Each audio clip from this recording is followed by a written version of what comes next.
He is bigger than Biggie, Tupac, and Jay-Z combined in Jamaica, and known all over the world. Well, now recording artist Vybz Kartel is in the fight for his life and for his freedom. All right, Lisa Evers here now with the exclusive interview with his lawyer in Kingston, Jamaica. Lisa. Well, Stephen Laurie, he is known as the king of the dance hall, a music superstar with millions of fans worldwide. But for nearly a decade, Vybz Kartel has been behind bars on a murder conviction, a crime he insists he did not commit. Now, in an exclusive interview, his attorney Aesop Buchanan tells me there's new evidence of foul play and fake phone messages that could throw out his conviction and set Kartel free. So he's taking the case to London in a high-stakes appeal.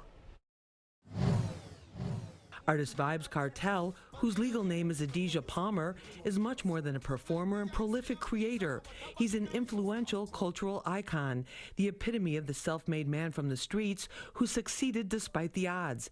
Now facing a life sentence on a murder conviction, he's in the battle of a lifetime, his last chance at freedom. Looking at the evidence, this case was about getting Vybz Kartel in prison and leaving him there. Human rights attorney Aesop Buchanan tells me that much of Kartel's 2014 murder conviction, along with 3 co-defendants, was based on questionable evidence from a BlackBerry Torch cell phone with a SIM card. What was put before the jury was evidence that we do not know if it is authentic, but certainly what we do now know is that there was tampering of that cell phone. Vybz Kartel's attorney says that evaluation came from a court-authorized British digital expert flown in from the UK. He believes that, along with what he says are violations of Kartel's constitutional rights, earned him the chance to appeal the conviction to the UK's Privy Council, similar in power to the United States Supreme Court.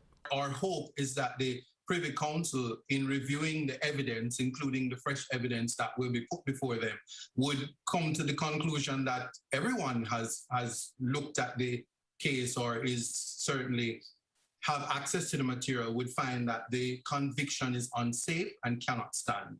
Attorney Buchanan says the Privy Council has several options, but he's focusing on the best case scenario for the imprisoned dancehall king. We're looking for a complete overturn of the conviction and naturally for Mr. Palmer and his co-defendants to be free. Now, Attorney Buchanan says he plans to file what's called a fresh evidence application to the Privy Council within the next several weeks. He tells me he's confident that after a thorough review, justice will prevail and Vybz Kartel will be a free man by next year.